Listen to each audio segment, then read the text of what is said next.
আসসালামু আলাইকুম। আমরা কিছুক্ষণের মধ্যে ইনশাআল্লাহ ক্লাস শুরু করে দেব। তো তোমরা ফ্রেন্ডদেরকে একটু মেনশন দিয়ে দাও যাতে আমরা সবাই মিলে ক্লাসটা করতে পারি। আর হয়তো হতে পারে এটাই আমাদের লাস্ট ক্লাস, এখনো বলা যাচ্ছে না। যদি আমি আজকের ক্লাসে বাদ বাকি টপিকগুলো কভার করে ফেলতে পারি তাহলে আজকের ক্লাসে হচ্ছে লাস্ট ক্লাস।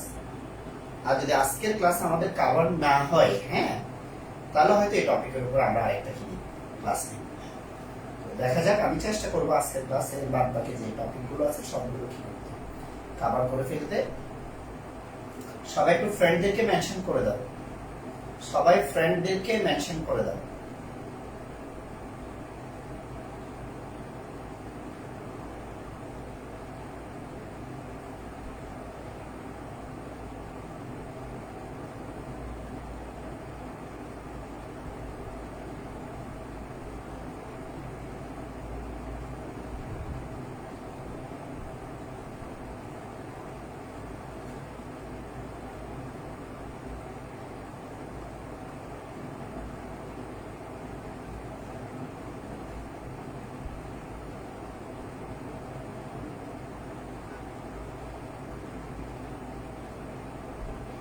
সবাই ফ্রেন্ডদেরকে মেনশন করে দাও, আমরা ক্লাস শুরু করে দিচ্ছি।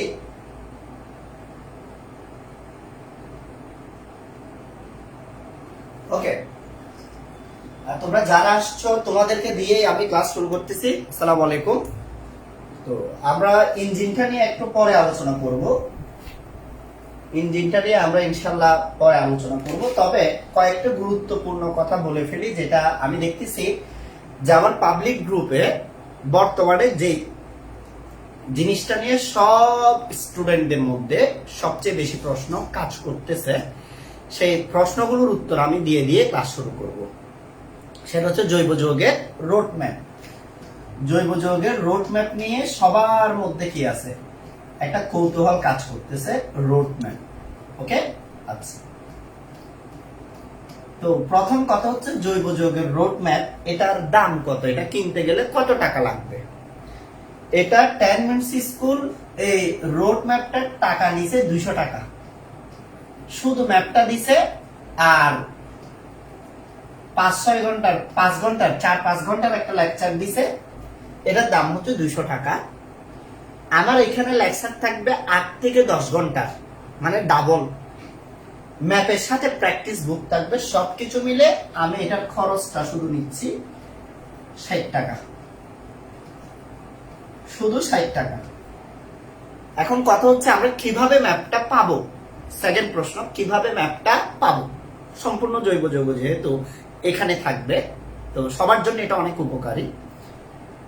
তো এই ম্যাপটা পেতে গেলে তোমাকে এই টাকাটা বিকাশ করে দিতে হবে আমার নাম্বারে, এবং সেটা আজকে কালকের মধ্যে করতে পারলে তোমার জন্য ভালো। কেন? কারণ আমাদের কাছে স্টকে যে পরিমাণ আছে ওই পরিমাণে কিন্তু আমরা কি করব, দিতে পারবো। লকডাউন যেহেতু পড়ে যাচ্ছে, লকডাউনের মধ্যে যদি প্রেস কি না থাকে, খোলা না থাকে, তাহলে কিন্তু আমার পক্ষে এটা সাপ্লাই দেওয়া সম্ভব হবে না। ফলে আমরা যাদের কাছ থেকে আগে অর্ডার নিয়ে নিছি, যারা টাকা দিয়ে ফেলছে, অবশ্যই যুক্তিগতভাবে তারা আগে পাবে, বাকিরা পরে পাবে। তো সেজন্য আমার মনে হচ্ছে প্রথমের দিকে যারা অর্ডার করবে, যেহেতু অলরেডি আমাদের কাছে চলে আসছে, আমাদের হাতে অলরেডি জৈব যৌগের রুটম্যাপ আছে, তাহলে যারা এখন অর্ডার করবে ওরা ইনস্ট্যান্ট পেয়ে যাবে। কিন্তু এরপরে যারা অর্ডার করবে, আমাদের যদি স্টক শেষ হয়ে যায়, এটার জন্য আমরা গ্যারান্টি দিতে পারবো না, সেটা লেট হতে পারে, নির্দিষ্ট টাইমের চেয়ে লেট হতে পারে।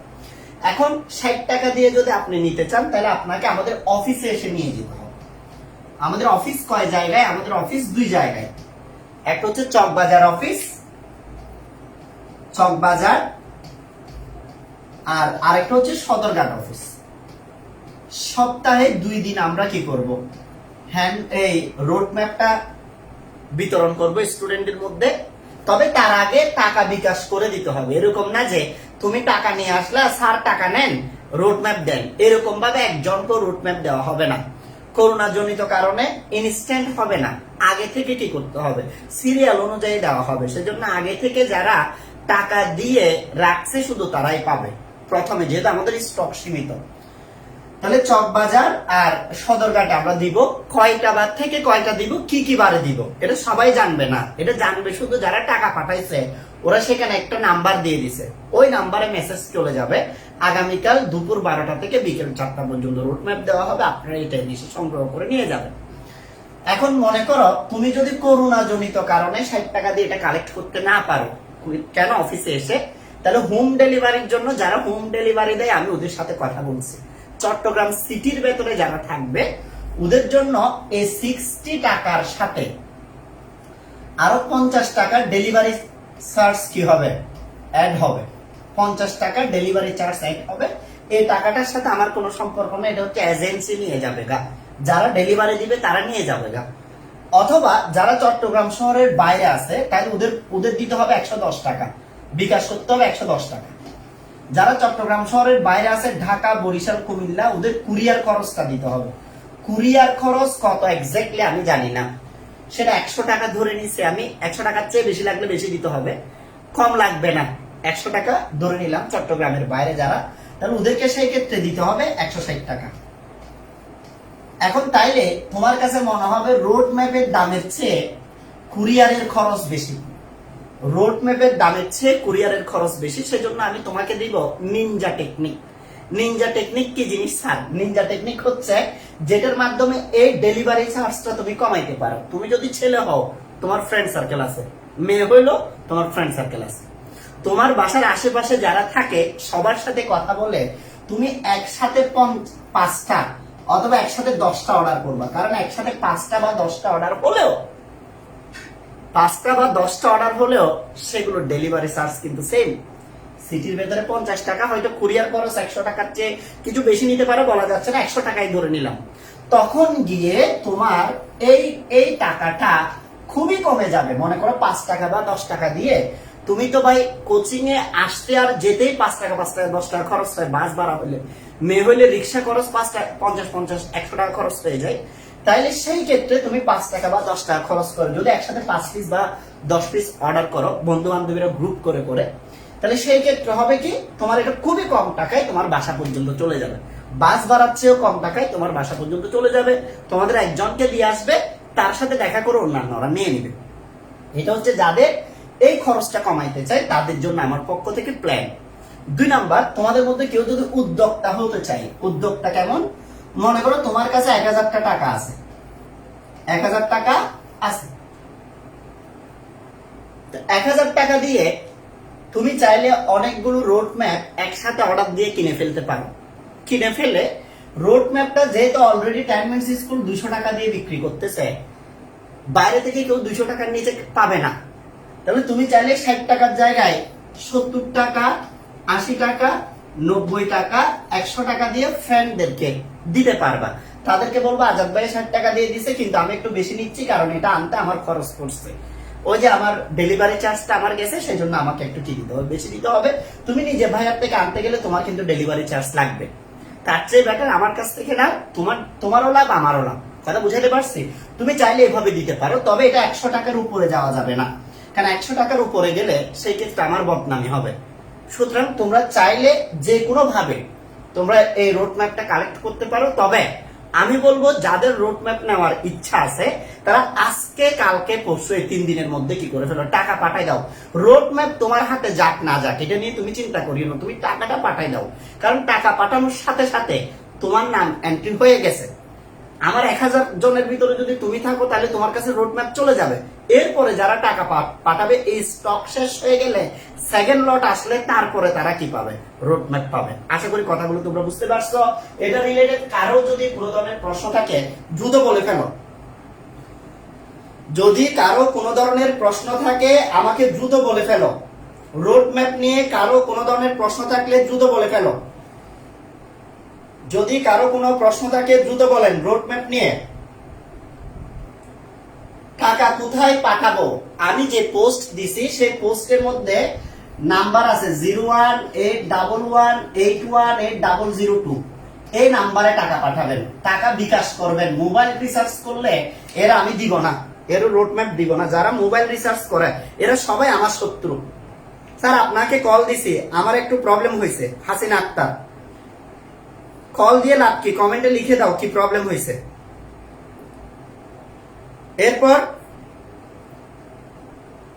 আর আর আর কারো কোনো প্রবলেম আছে কিনা, কোনো সমস্যা আছে কিনা? আমি জাগর বলতেছে অনেক ভালো একটা উদ্যোগ, এরকম একটি ম্যাপ থাকলে পরীক্ষার আগে রিভিশন করার সময় প্রচুর সময় বেঁচে যাবে। হ্যাঁ অবশ্যই, এটা চিন্তা করে স্টুডেন্টদের জন্য এই উদ্যোগটা নেওয়া। আমি ঢাকা, তাহলে রুট ম্যাপ কিভাবে নিব? তানজিলা ভীতি, খুবই সিম্পল কথা, তুমি ঢাকা থেকে রুট ম্যাপ পেয়ে যাবা।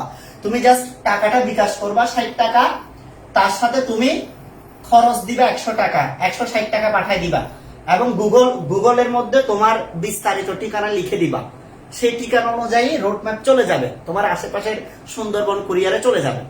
তুমি যদি এই টাকাটা সেভ করতে চাও, তাহলে তুমি একসাথে 5টা বা 10টা অর্ডার করে ফেলো। তোমার বন্ধু বান্ধবীদের সাথে কথা বলে 5টা বা 10টা অর্ডার করে ফেলো।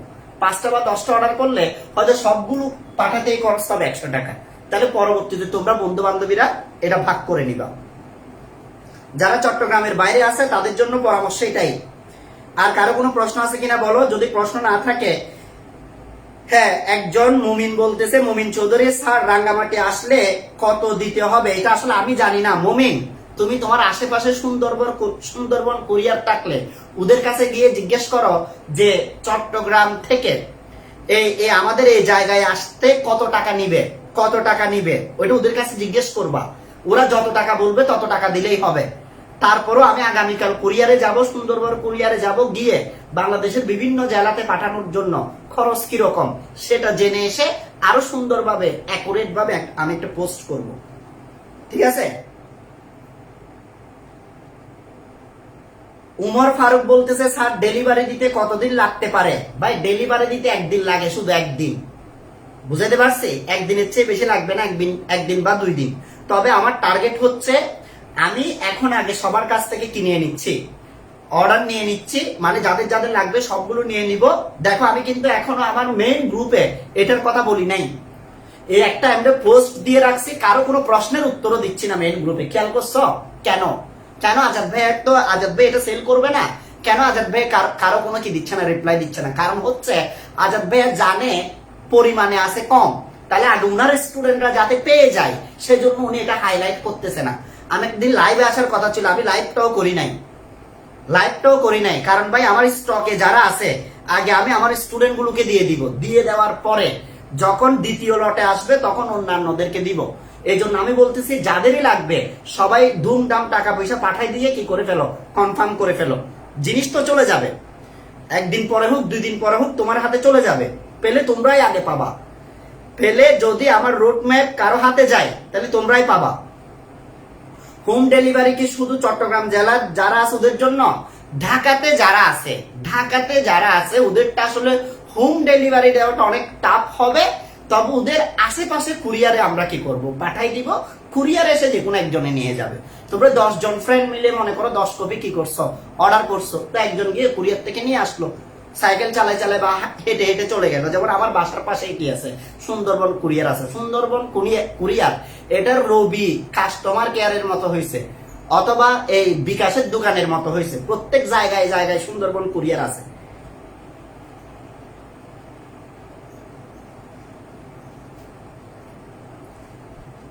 ওই শাহ কবির সেম কথা, চকরিয়া যা যেখানেই যাবে যা, এটা আসলে কুরিয়ারের খরচের উপর ডিপেন্ড করবে। কুরিয়ার খরচ যত সেটাই। ভাই আমার দাবি হচ্ছে 60 টাকা, এর বাদ বাকিগুলোর উপর আমার কোনো কি নাই, আমার কোনো দাবি নাই। এটা হচ্ছে যারা পাঠাবে ওরা যত টাকা নিবে। তোমাদেরকে তাও একটা বুদ্ধি শিখাই দিছি, 1 পিস না নিয়ে তোমার কাছে টাকা থাকলে তুমি 8-10 পিস নিয়ে পরে কলেজের ফ্রেন্ডদেরকে দাও। অ্যাসাইনমেন্ট যখন নিতে যাবা তখন দাও সবার সাথে, অথবা যাদের সাথে যোগাযোগ আছে তাদের সাথে যোগাযোগ করে তাদেরকে দিয়ে দাও। আর যদি সেটা না হয়, তোমার অলরেডি ফ্রেন্ড সার্কেল যারা আছে তাদের সাথে মিট করে তাদের সবার কাছ থেকে টাকা নিয়ে তারপর দাও। যেভাবে ইচ্ছা তুমি পারবা। বুঝাতে পারছি? এটার জন্য 10 মিনিটস স্কুল 200 টাকা নিয়ে নিচ্ছে শুধু। সেটা আমি তোমাদেরকে 60 টাকা দিয়ে দিচ্ছি। হয়তো কিছুদিন পরে আমার উপর প্রেশার আসলে আমাকেও এটা 200 টাকা করে ফেলতে হবে। অলরেডি এটার জন্য 10 মিনিটস স্কুলের সাথে আমার সাথে অনেক প্রবলেম হয়েছে। বুঝাতে পারছি? আমার নামে মামলা করবে এরকম হুমকিও দেওয়া হয়েছে। কেন? কারণ এটা ওরা ব্যবসার জন্য বের করছে। তাহলে আমি কেন সেম জিনিসটা 60 টাকা দিয়ে দিব?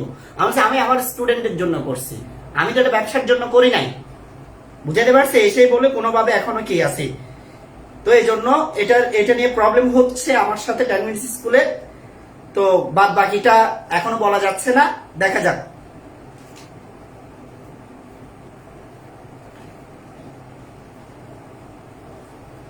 ওকে, যেটা বলতে চাচ্ছিলাম, আমরা মূল পড়ার মধ্যে চলে যাচ্ছি।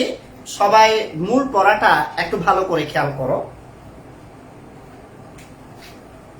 মূল পড়াটা হচ্ছে, তোমরা এই মুহূর্তে যারা আছো, আমি সবাইকে রিকোয়েস্ট করব, তোমরা সবাই ভালো স্টুডেন্ট।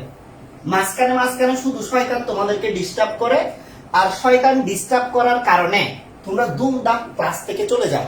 এটা না হয় মতো। এখন যারা আছো 1 ঘন্টা ধৈর্য ধরে থাকো, অনেক কিছু শিখতে পারবা।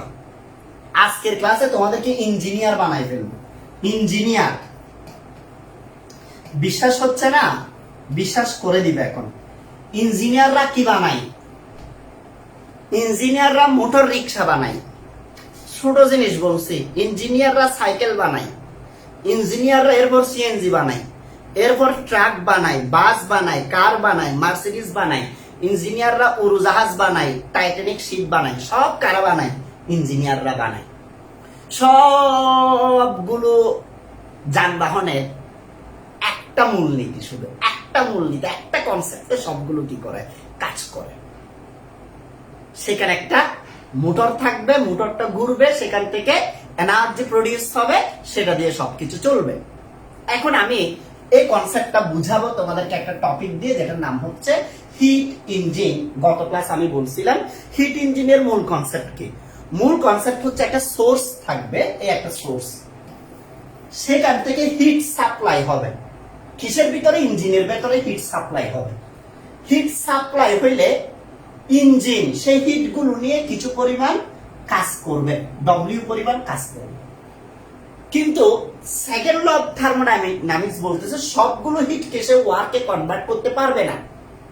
সবগুলো হিটকে ওয়ার্কে কনভার্ট করতে পারবে না। কিছু না কিছু হিট অপচয় হবে। তুমি ভাত খাওয়ার সময় প্লেটে যা নাও, সবকিছু তুমি খেতে পারো না। তুমি যদি বলো যে ভাই আমি সব খাই, আমি বলবো যে একটা ভাত যে পাশে পড়ে গেছিল, খেয়াল করছো? তুমি বলতে ভাই আমি খাওয়ার সময় একটা ভাত পড়ে না।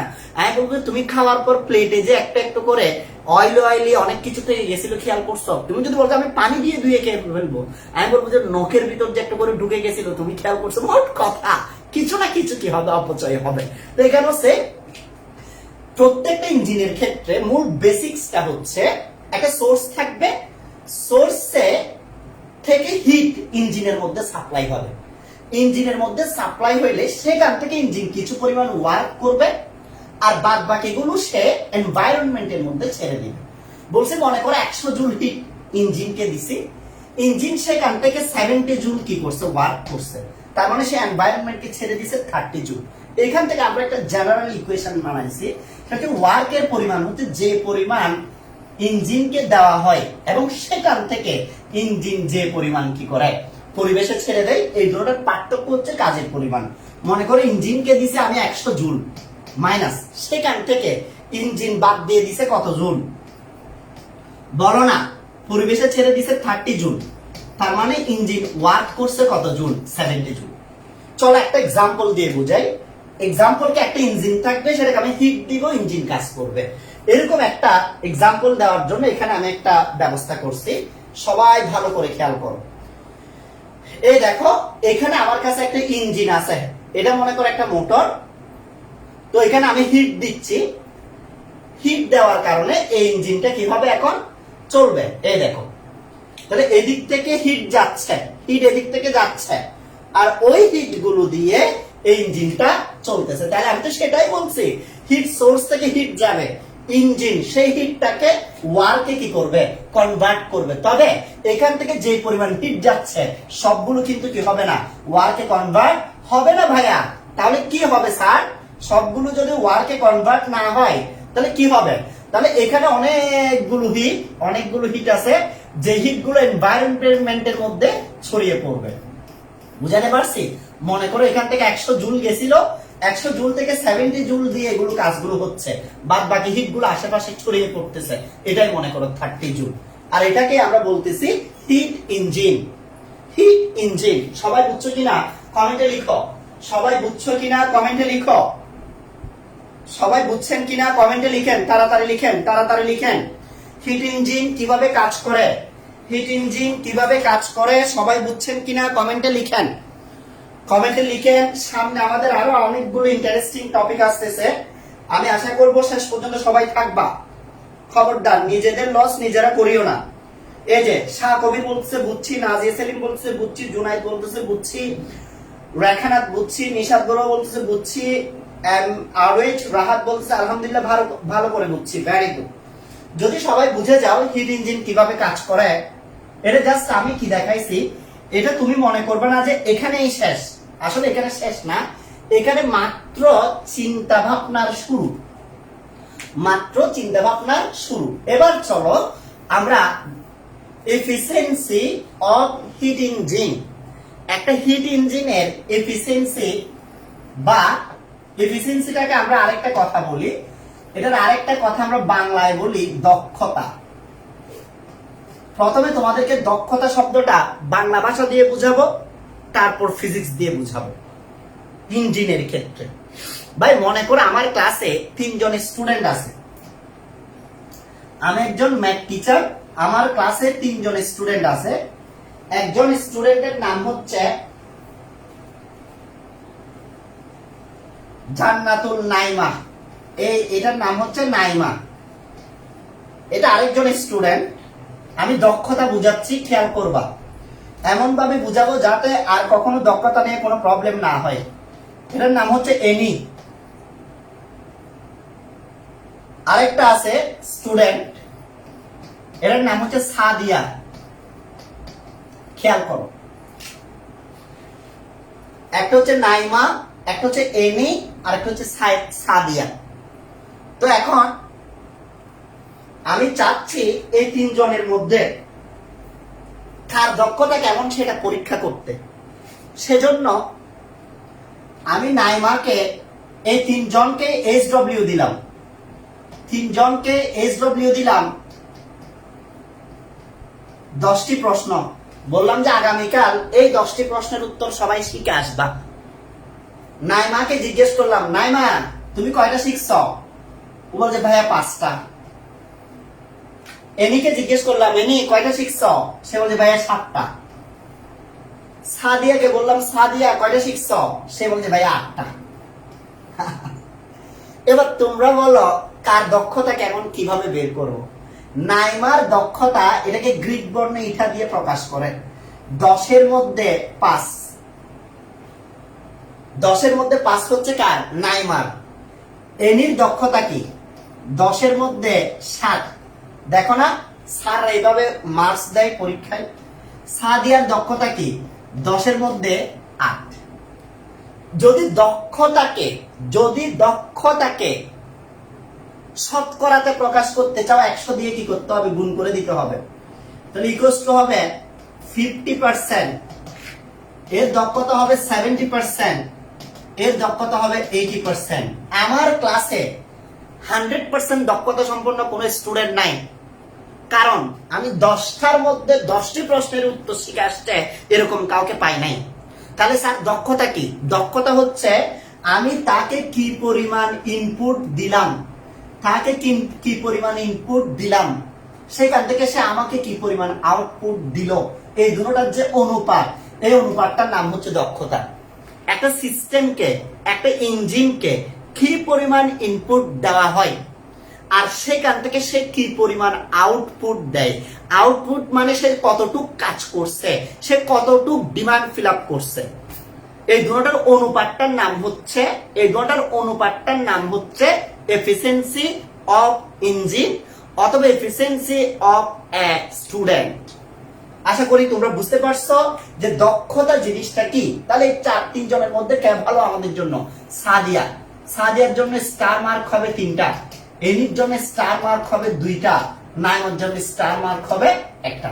তোমরা জাস্ট প্রথমে আমাকে এটা এনশিওর করো তোমরা এফিসিয়েন্সি অফ আ স্টুডেন্ট এটা বুঝছো কিনা, এফিসিয়েন্সি অফ আ স্টুডেন্ট এটা বুঝছো কিনা।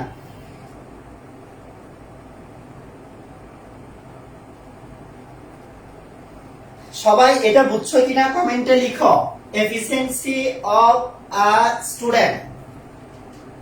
একটা স্টুডেন্টের এফিসিয়েন্সি কিভাবে বের করতে হয়, স্যাররা কিভাবে বের করে? তাকে আমরা একটা ইনপুট দিব, সেখান থেকে সে আমাদেরকে কি পরিমাণ আউটপুট দিছে। এটা একজন বলতেছে সব ছেলে সরি, সব মেয়ে, একটা ছেলে নাই। এই দেখুন এখন আমার এখানে কমেন্টে কারা কারা আছে। ওমর ফারুক আছে, নিশাত বড়ুয়া আছে, ত্রিপর্ণা আছে, সুক্তারা আছে, তানজিলা সুলতানা আছে, হাসিনা আক্তার, মমিন চৌধুরী, উর্মি বিনতে জাহিদ, তানজিলা বিতি।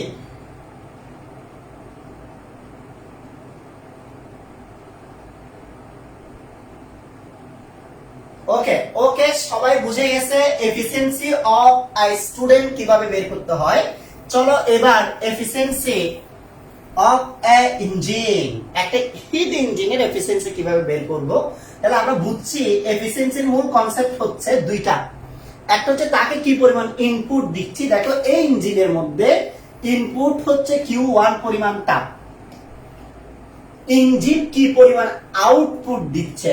আউটপুট বলতে বোঝায় ইঞ্জিন সেখান থেকে কি পরিমাণ কাজে রূপান্তরিত করে। Q1 মাইনাস Q2, এটা কিছু করে আগে বুঝাইছি। তাহলে ইনপুট করছে Q1 তাপ, কাজ যেটা দিছে সেটা হচ্ছে W। তাহলে W ডিভাইডেড Q1 হচ্ছে একটা ইঞ্জিনের এফিসিয়েন্সি। এটা কি? Q1 হচ্ছে কি পরিমাণ ইনপুট করছে, W হচ্ছে কি পরিমাণ আউটপুট দিছে, কি পরিমাণ কাজ দিছে।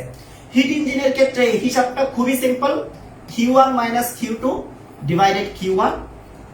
এটাকে আবার তুমি শতকরা হিসাবে লিখলে 100 দিয়ে গুণ করে দিবা, Q1 minus Q2 divided Q1 into 100%। আবার তুমি এটাকে চাইলে এভাবেও লিখতে পারো, Q1 কে Q1 দিয়ে ভাগ করলে 1, Q2 বাই Q1 ইনটু 100%।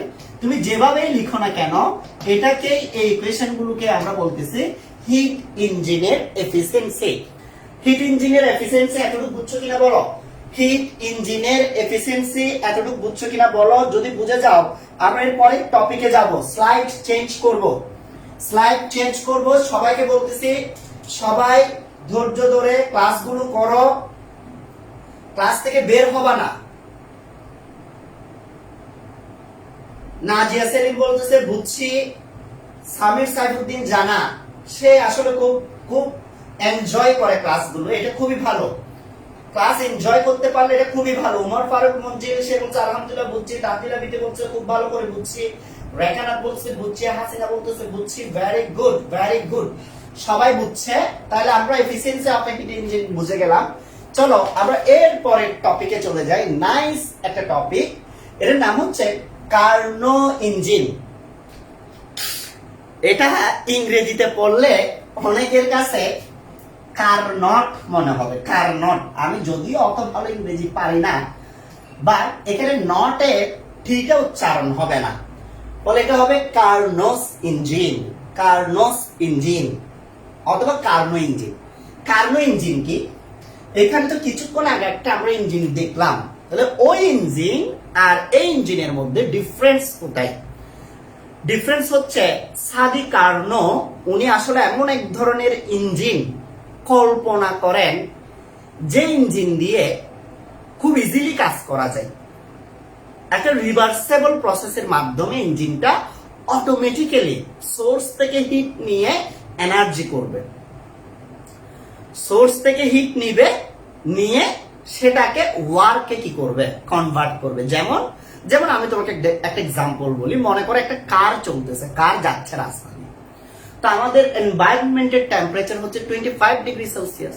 তাহলে কারটা যদি এমন হতো, কল্পনা করো যদি এমন হতো কারের মধ্যে এমন একটা ইঞ্জিন আছে যে ইঞ্জিন এনভায়রনমেন্ট থেকে হিট নিয়ে ওই হিটটাকে কাজে কনভার্ট করতেছে, ফলে ওই কার যদি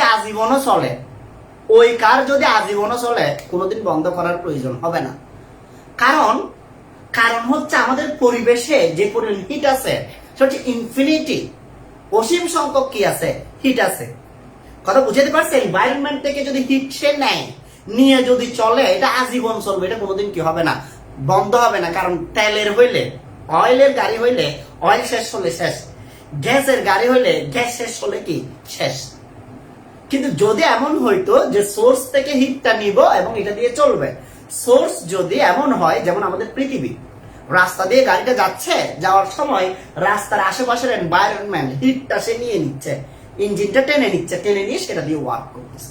এরকম করে তিনি একটা কি করেন? ইঞ্জিন কল্পনা করেন। এই ইঞ্জিনটার নাম হচ্ছে কার্নো ইঞ্জিন।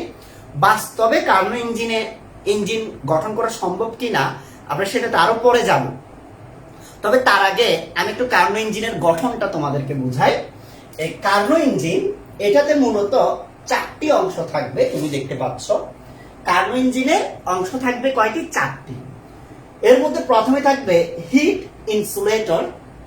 হিট ইনসুলেটর কি জিনিস ভাইয়া? হিট ইনসুলেটর হচ্ছে এমন একটা অবস্থা, এমন একটা বস্তু যেটার উপরে কোনো বস্তু রাখলে হিট আদান প্রদান করতে পারবে না। যেমন আমার এই গেঞ্জিটা কখনো হিট ইনসুলেটর হিসেবে কাজ করবে না, কারণ গেঞ্জির ভিতর দিয়ে হিট আদান প্রদান করতে পারে। বুঝাতে পারছি? তাহলে আমাকে এমন একটা বস্তু খুঁজে বের করতে হবে যেটার মধ্যে দিয়ে হিট আদান প্রদান করতে পারে না, এরকম একটা জিনিস লাগবে যদি তুমি কার্নো ইঞ্জিন বানাতে চাও। আমি এখন পড়াচ্ছি তোমাদেরকে স্ট্রাকচার অফ কার্নো ইঞ্জিন। এর নাম হচ্ছে হিট ইনসুলেটর। 2 নাম্বার আমার আরেকটি লাগবে heat source. Heat source, heat source কি জিনিস? আমি সিগারেট খাচ্ছি, ভুল এক্সাম্পল, খারাপ এক্সাম্পল দেওয়ার জন্য দুঃখিত। আমি সিগারেট খাচ্ছি, সিগারেটে যে পুড়ে যাচ্ছে ওইটা হচ্ছে হিট সোর্স, কিন্তু এটা খুবই কম পরিমাণ হিট প্রডিউস করে। কিন্তু যদি আমি সেটার কথা চিন্তা না করে আমি যদি চুলায় আম্মু রান্না করতেছে, চুলার হিটটাকে চিন্তা করি, তাহলে সিগারেটের হিটের তুলনায় ওইটার হিট বেশি। বুঝাতে পারছি? তাহলে চুলা হচ্ছে এক ধরনের হিট সোর্স।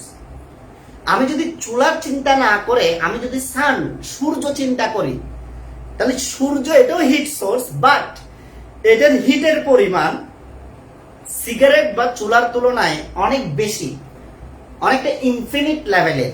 সেরকম একটা হিট সোর্স আমার লাগবে যেটা হিটের পরিমাণ হবে ইনফিনিট। ঠিক আছে? ইনফিনিট হওয়ার কারণে কি হবে? এখানকার টেম্পারেচার যদি T1 থাকে, এই T1 সবসময় কনস্ট্যান্ট থাকবে। স্যার বুঝি নাই, ইনফিনিট হলে কেন কনস্ট্যান্ট থাকবে?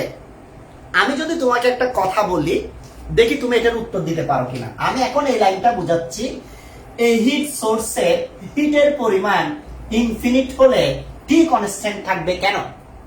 এই কথাটা আমি তোমাকে বোঝানোর চেষ্টা করতেছি। দেখো, আমি যদি তোমাকে এভাবে বলি 100 থেকে 1 গেলে কত থাকে? 99। তাহলে তুমি দেখতেছো 100 থেকে 1 গেলে 99 হয়। আচ্ছা, তোমাকে যদি আমি প্রশ্ন করি 1000 থেকে 1 গেলে কত হয়? তাহলে তুমি বলবা 999। আমি যদি বলি 10,000 থেকে 1 গেলে কত হয়? তুমি বলবা 9,999। তার মানে এই ফিগারটা যত বড় হচ্ছে তত এটাও বড় হচ্ছে, ফলে পার্থক্যটা কমে যাচ্ছে। আরো সুন্দর করে বললে এটা যদি ইনফিনিটি হয়, ইনফিনিটি, তোমরা যারা ম্যাথমেটিক্স ভালো বুঝো, ফার্স্ট পেপারের লিমিট করছো, আমি অলরেডি আজকে ভোট চাইছি, অনেক স্টুডেন্ট ম্যাথ কোর্স নামানোর জন্য ভোট দিচ্ছে, যার কারণে আমরা কেমিস্ট্রি সেকেন্ড পেপার আর ম্যাথ এই 2টা কোর্স খুব শীঘ্রই ইনশাআল্লাহ লঞ্চ করব। তো যারা করছো তো ভালো, যারা করো নাই ওদের জন্য আমাদের কোর্স আসতেছে। এটা যদি ইনফিনিট হয়, অসীম হয়, অসীম থেকে যদি 1 বিয়োগ করে ফেলি, অসীম থেকে যদি 1 বিয়োগ করে ফেলি, তাহলে কত হয় তোমরা জানো? জানো না। অসীম। তার মানে ইনফিনিট থেকে কোনো কিছু চলে গেলে, সামথিং চলে গেলে ইনফিনিটি থাকে। অর্থাৎ এখানকার থেকে টেম্পারেচার চলে গেলে, হিট চলেও গেলে, হিট যদি চলেও যায় তারপরেও এখানে টেম্পারেচারের কোনো চেঞ্জ হবে না। কেন? কারণ এটা এমন একটি সোর্স যেটা ইনফাইনাইট কে আছে, হিট ধারণ করে আছে। এবং এটার আরেকটি বৈশিষ্ট্য, তাহলে আমরা 2টা জিনিস বুঝলাম, হিট ইনসুলেটর কি আর হিট সোর্স কি। 3 number heat receiver. Heat receiver মানে কি? হিট রিসিভ করে যে, যারা হিট রিসিভ করে সচরাচর তাদের টেম্পারেচার হইতে হয় কম। যেমন মনে করো রুম টেম্পারেচার 25, চায়ের কাপের টেম্পারেচার 40, তাহলে চায়ের কাপ হচ্ছে এখানে হিট সোর্স, আর আমাদের রুমটা হচ্ছে বা তার সারাউন্ডিংটা হচ্ছে হিট রিসিভার। ফলে সোর্স থেকে হিট এনভায়রনমেন্টে চলে যাবে। গতকাল বুঝাইছি আমার কাছে কিছু আইস আছে, বরফ আছে, আবার রুম টেম্পারেচার থেকে বরফের টেম্পারেচার আরো কম, ফলে সেই ক্ষেত্রে রুম টেম্পারেচার, রুমের সারাউন্ডিং এর যে টেম্পারেচার এটা সোর্স, আর আইস বা বরফ হচ্ছে হিট রিসিভার। তার মানে হিট রিসিভার যে হবে এটা শিওর সেটা কোল্ড হবে, হিট রিসিভার যে হবে সেটা কোল্ড হবে, এবং তার সোর্সের এটা রিসিভ করার ক্যাপাসিটিটা ইনফিনিট লেভেলের হবে, ইনফিনিট লেভেলের। ঠিক আছে, তাহলে আমরা দেখতে পাচ্ছি এটা কোল্ড হবে যেটা হিট রিসিভার হবে, আর যেটা হিট সোর্স হবে সেটা হট হবে, হট হবে, এটাই স্বাভাবিক। তবে তাদের মানগুলো যখন সাদি কার্নো চিন্তা করছে তখন তিনি ইনফিনিট চিন্তা করছে, অসীম, অনেক বেশি। আর লাস্ট আমাদের কাছে আরেকটি থাকবে, এটা হচ্ছে সিলিন্ডার। আমাদের কাছে একটা সিলিন্ডার থাকবে। এই যে গ্যাসগুলো নিয়ে কাজ করব, আমরা যে গ্যাসগুলো নিয়ে কাজ করব সেই গ্যাসগুলো সিলিন্ডারের ভেতরে থাকবে, সিলিন্ডারের ভেতরে সেই গ্যাসগুলোকে রাখা হবে। সিলিন্ডারটা যেমন তেমন সিলিন্ডার নয়, সিলিন্ডারের এই পাশে উপরে যে দেওয়ালগুলো থাকবে এগুলো হচ্ছে হিট ইনসুলেটর, হিট ইনসুলেটর। মানে এগুলোর ভিতর দিয়ে হিট ট্রান্সফার হতে পারবে না, এদিক দিয়ে হিট যেতে পারবে না, এদিক দিয়ে হিট যেতে পারবে না, এদিক দিয়ে হিট যেতে পারবে না। তবে নিচের অংশ যেটা থাকবে এটা হচ্ছে হিট কন্ডাক্টর, কন্ডাক্টর মানে এদিক দিয়ে হিট কি করতে পারবে, বের হতে পারবে। আশা করি আমি এতটুকু বুঝাতে পারছি। তাহলে কার্নো ইঞ্জিনের স্ট্রাকচার ডিসকাস করতে গিয়ে এগুলো কিন্তু সব কার্নো চিন্তা করছে। যদি ঘটনা এমন ঘটতো, আজাদ ভাই বলতেছে যদি আজাদ ভাইয়ের সবগুলো থার্মোডাইনামিক্স এর ক্লাস তুমি করো তাহলে তুমি থার্মোডাইনামিক্স এর বস পেয়ে যাবা, এটা আজাদ ভাই বলে দিচ্ছে। উনি চিন্তা করছে আমি যা পড়াইছি সব যদি স্টুডেন্টরা পড়েছে বস, কিন্তু স্টুডেন্টরা পড়তেছে না, স্টুডেন্টরা লাইভে 10 মিনিট থেকে চলে যাচ্ছে, এটা তো অন্য ব্যাপার। তাহলে এখানে কার্নো চিন্তা করছে যদি ব্যাপারগুলো এমন হইতো, আমার কাছে একটা হিট ইনসুলেটর থাকবে, আমার কাছে একটা হিট সোর্স থাকবে, একটা হিট রিসিভার থাকবে, আর এবং আমার কাছে একটা সিলিন্ডার থাকবে যেখানে আমি কাজ করব। এই জিনিসগুলোকে একসাথে বলতেছে কার্নো ইঞ্জিনের স্ট্রাকচার। সবাই এতটুকু বুঝছো কিনা বলো, সবাই এতটুকু বুঝছো কিনা বলো, তাড়াতাড়ি বলো। আমি তোমাদের কমেন্টের জন্য ওয়েট করতেছি, সবাই বুঝছো কিনা বলো, সবাই বুঝছো কিনা দ্রুত বলো, সবাই বুঝছো কিনা। যদি না বুঝো তাহলে নাম্বার অনুযায়ী বলবা, 1 2 3 4, চারটা আছে আমাদের কাছে, 1 2 3 4, heat insulator 1, heat receiver 3, heat source 2 আর সিলিন্ডার 4। যদি কোনোটা না বুঝো তাহলে বলবা যে এত নাম্বারটা আবার বুঝাই দেন, তাহলে সেটা এক্সপ্লেইন করা আমার জন্য সহজ হবে, সেটা এক্সপ্লেইন করা আমার জন্য সহজ হবে। সবাই বুঝছো কিনা দেখি দ্রুত বলো, সবাই বুঝছো কিনা দ্রুত বলো।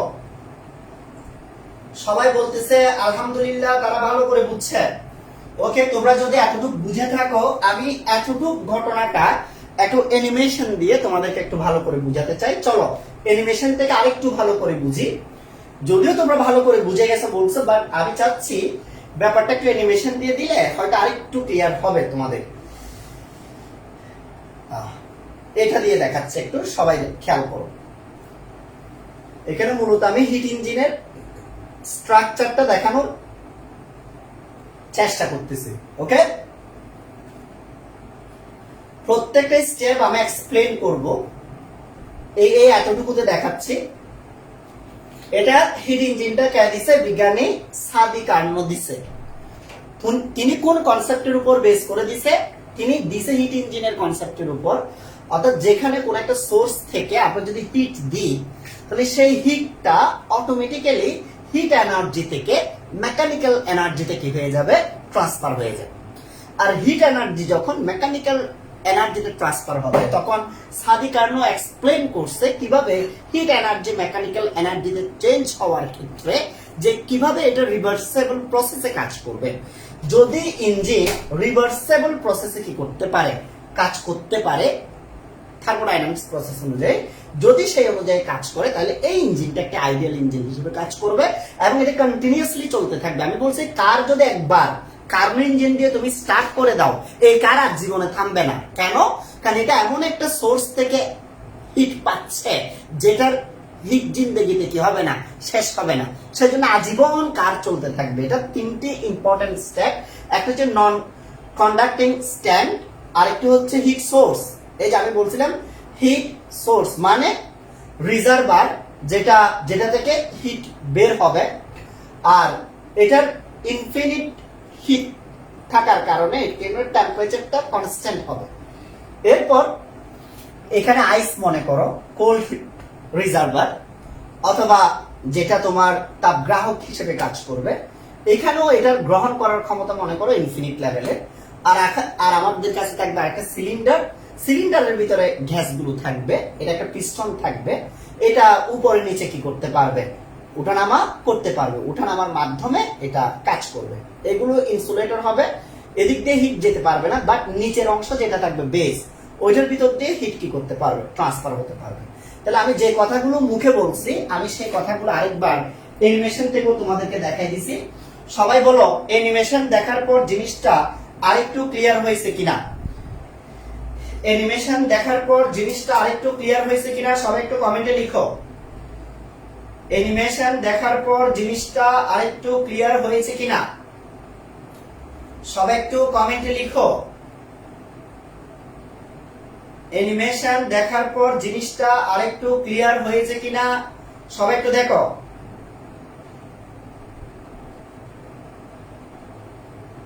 তেল তেল তেল, উমর ফারুক তেল।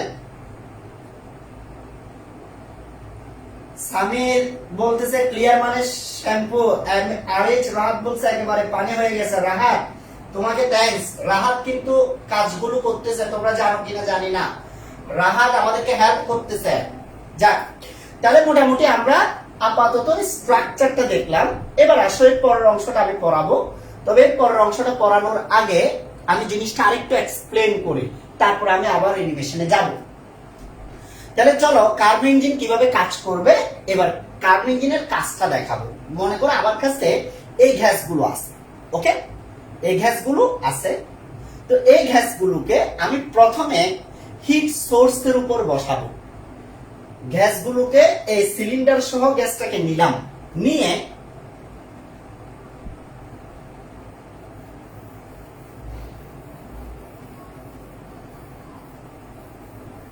ওকে এই সিলিন্ডার সহ আমি গ্যাসটাকে এখানে বসাই দিলাম। আমি বুঝানোর জন্য একটু করে দেখাই। মনে করো আমি এইভাবে বসাই দিয়েছি, ঠিক আছে, এইভাবে সিলিন্ডারটাকে বসাই দিয়েছি। কিসের উপর বসিয়ে দিয়েছি? হিট সোর্সের উপর। তো হিট সোর্সের উপর বসাই দিলে কি হবে? এখানে এখানে তো আমার কাছে অনেকগুলো গ্যাস আছে না, এই যে গ্যাস, এটা আইডিয়াল গ্যাস মনে করো, বা কার্যনির্বাহক বস্তু যেটা দিয়ে আমি কাজ করব। আবার এটার নিচের অংশ হচ্ছে হিট কন্ডাক্টর, ফলে হিট সোর্স থেকে এটা হিট গেইন করবে, হিট নিবে, হিট সোর্স থেকে এটা হিট নিবে। আর যখন হিট সোর্স থেকে হিট নিবে, এখানকার অণুগুলো কাঁপতে থাকবে না, কাঁপতে থাকবে। বাট এটা কাঁপতে থাকলেও আমি সাথে সাথে এই গ্যাসটাকে ইনক্রিজ করে দিব, গ্যাসটা একটু প্রসারিত হবে। আর গ্যাসটা যখন প্রসারিত হবে তখন এখানকার হিটটা কি থাকবে? কনস্ট্যান্ট থাকবে। অর্থাৎ হিট সোর্স থেকে হিট নিবে, হিট সোর্স থেকে হিট নিবে, বাট হিটের কোনো কি হবে না, টেম্পারেচারের কোনো চেঞ্জ হবে না।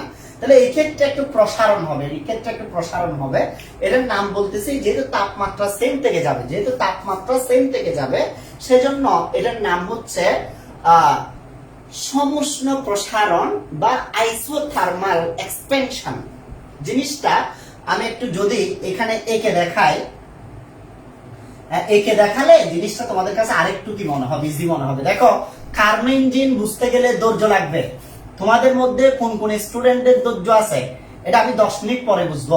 কেমনে 10 মিনিট পরে বুঝবো? আমি বলি, এখন যতজন আছে ঠিক 10 মিনিট পরে যদি ঠিক ততজন বা তার চেয়ে বেশি স্টুডেন্ট থাকে, তাহলে বুঝবো যে তোমাদের মধ্যে ধৈর্য আছে। ইন ফিউচারে যদি ইঞ্জিনিয়ারিং এ টিকো, পড়া শেষ করতে পারবা।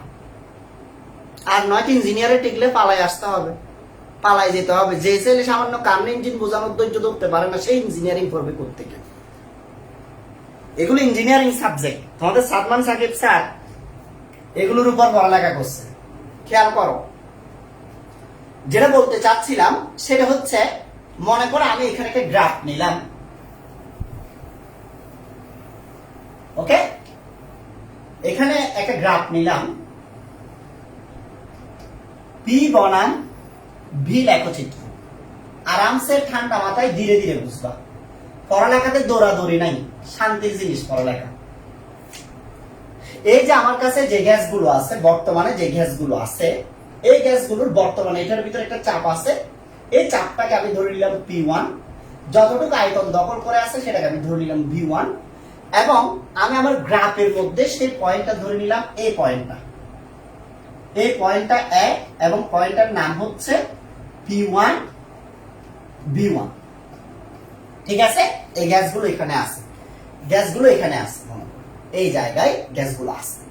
আচ্ছা, এগুলোকে আমি হিট সোর্সের উপর নিলাম, হিট সোর্সের উপর নেওয়ার সাথে সাথে হিট সোর্স থেকে হিট যাবে, এই হিট যাচ্ছে।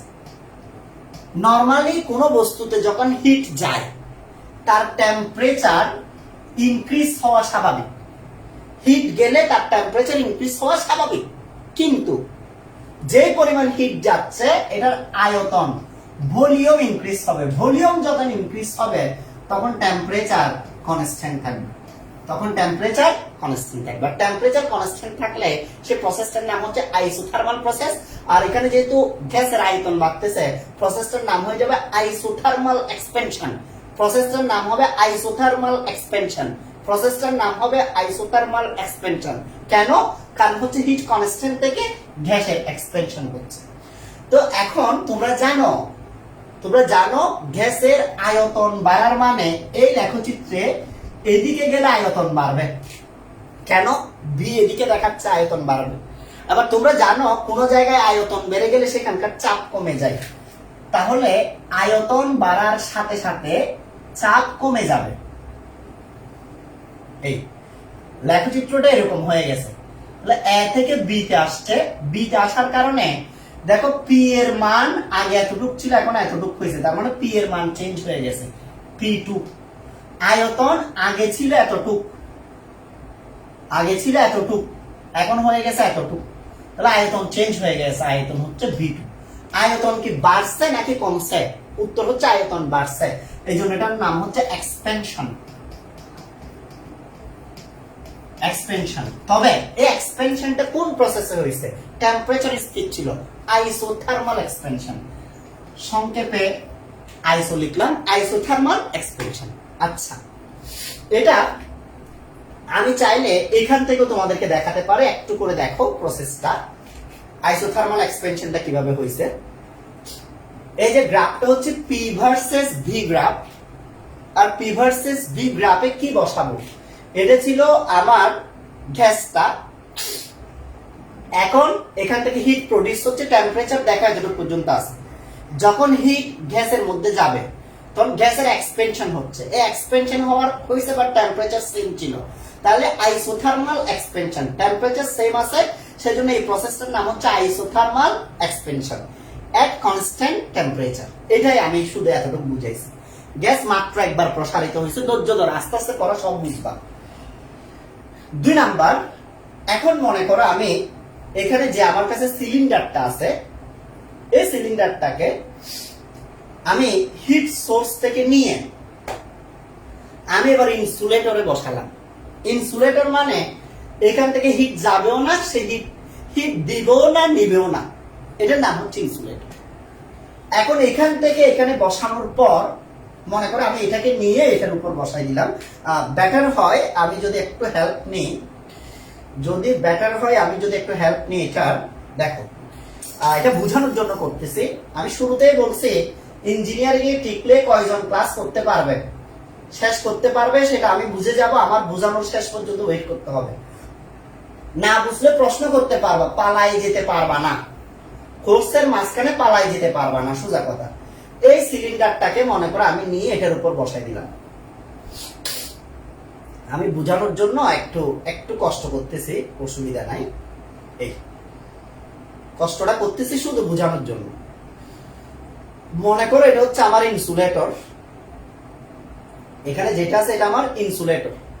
তো ইনসুলেটরের উপর আমি এই সিলিন্ডারটাকে নিয়ে বসাই দিলাম, সিলিন্ডারটাকে নিয়ে বসাই দিলাম কিসের উপর? ইনসুলেটরের উপর। এখন বসাই দেওয়ার পর আমি যদি গ্যাসকে প্রসারিত করি, আমি গ্যাসকে যদি উপরের দিকে এক্সপেনশন করি ভাই, এই যে উপরের দিকে প্রসারিত করি, তোমরা জানো গ্যাসকে প্রসারিত করতে গেলে আমি গতকাল বুঝাইছি গ্যাসকে প্রসারিত করতে গেলে বাইরে থেকে কি লাগবে? হিট লাগবে। বাইরে থেকে হিট দিয়ে গ্যাসকে প্রসারিত করি, কিন্তু বাইরে থেকে হিট দিচ্ছি না, গ্যাস প্রসারিত হচ্ছে। তাইলে কোত্থেকে হচ্ছে? সহজ কথা, ফুলাফাইন টাকা পয়সা খরচ করতে গেলে বাপকে টাকা ইনকাম করতে হবে, বাপ যত দিবে ফুলাফাইন তত খরচ করবে। এখন বলতেছে ফুলাফাইন খরচ করতেছে কিন্তু বাপে দিতে পারতেছে না, তো বাপে দিতে পারতেছে না, খরচ করতেছে কোত্থেকে? জমা থেকে আর কি, নিজেদের কাছে যেগুলো জমা আছে সেগুলো খরচ করে ফেলতেছে। তাহলে এখানে যখন হিট ছাড়া, যেহেতু তুমি এটাকে ইনসুলেটরের উপর রাখছো, এখান থেকে হিট যাচ্ছে না, বলে এবার যদি তুমি এক্সপেনশন করো, এক্সপেনশন করলে এদের ভিতরের ইন্টারনাল এনার্জি কমে যাবে। এই যে যেগুলো হোয়াইট করে ফেলছি ওইগুলো মনে করে ইন্টারনাল এনার্জি কমে গেছে। আর তোমরা জানো ইন্টারনাল এনার্জি কমে গেলে টেম্পারেচার কমে যায়। তার মানে এই ক্ষেত্রে টেম্পারেচার যদি T1 থাকেও, এখানে মনে করো টেম্পারেচার T1 ছিল, বাট এখানে আস্তে আস্তে সেই টেম্পারেচারটা চেঞ্জ হয়ে যাবে। এবার এক্সপেনশন হয়েছে, তবে এই এক্সপেনশনে হিটের কোনো ট্রান্সফার হয় নাই, হিট এখান থেকে এখানে যায় নাই, এখান থেকে এখানে যায় নাই, হিট ট্রান্সফার হয় নাই। এই জন্য এটার নাম হচ্ছে অ্যাডিওবেটিক এক্সপেনশন। বাংলায় বলছে রুদ্ধতাপীয় প্রসারণ, রুদ্ধতাপীয় প্রসারণ। কথাটা আবার বুঝাবো, ভয় পাওয়ার কিছু নাই, ভয় পাওয়ার কিছু নাই। খেয়াল করো, এখান থেকে গ্যাসকে যখন আমি আরো প্রসারিত করব, আরো প্রসারিত করার মানে তার আয়তন আরো বাড়বে, চাপ আরো কমবে, কারণ গ্যাসের আয়তন যত বাড়বে চাপ তত কমবে। এই সূত্র B is proportional to 1/P। B is proportional to 1/P মানে আয়তন যত বাড়বে চাপ তত কমবে। তাইলে এটা মনে করো B থেকে C তে গেল আরামসে, এটা চাপও চেঞ্জ হয়ে গেছে, আয়তনও চেঞ্জ হয়ে গেছে, দুটোটাই চেঞ্জ হয়েছে। তবে এই ক্ষেত্রে টেম্পারেচার কিন্তু চেঞ্জ হয়ে গেছে, T1 ছিল তো এখন T1 নাই, এটা T2 তে চলে গেছে। কেন?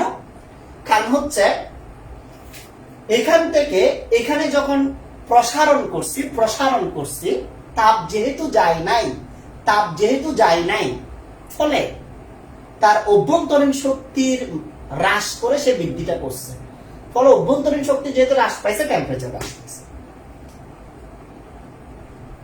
দুইটা গেল, একটার নাম হচ্ছে আইসোথার্মাল এক্সপেনশন, আর একটার নাম হচ্ছে অ্যাডিওবেটিক এক্সপেনশন। ঠিক আছে,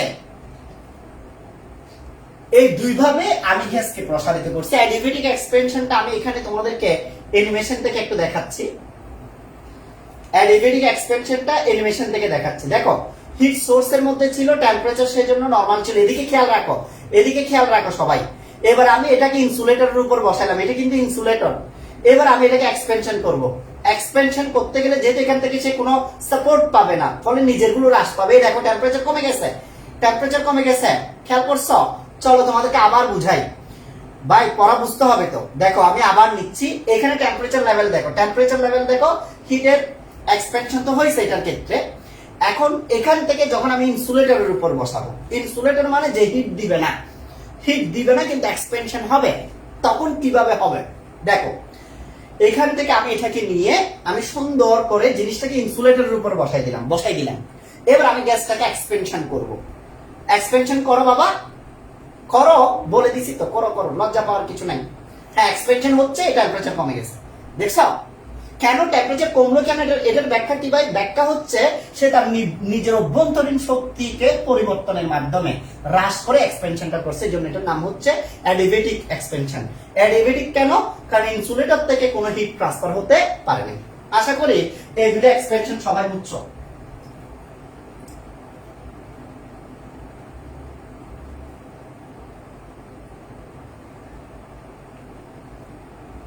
এই দুটো এক্সপেনশন বুঝছো কিনা বলো? দেখি বলো, এখনো দুইটা গেছে, কার্বন ইঞ্জিন পুরোটা শেষ করা পর্যন্ত থাকতে হবে বলে দিছি।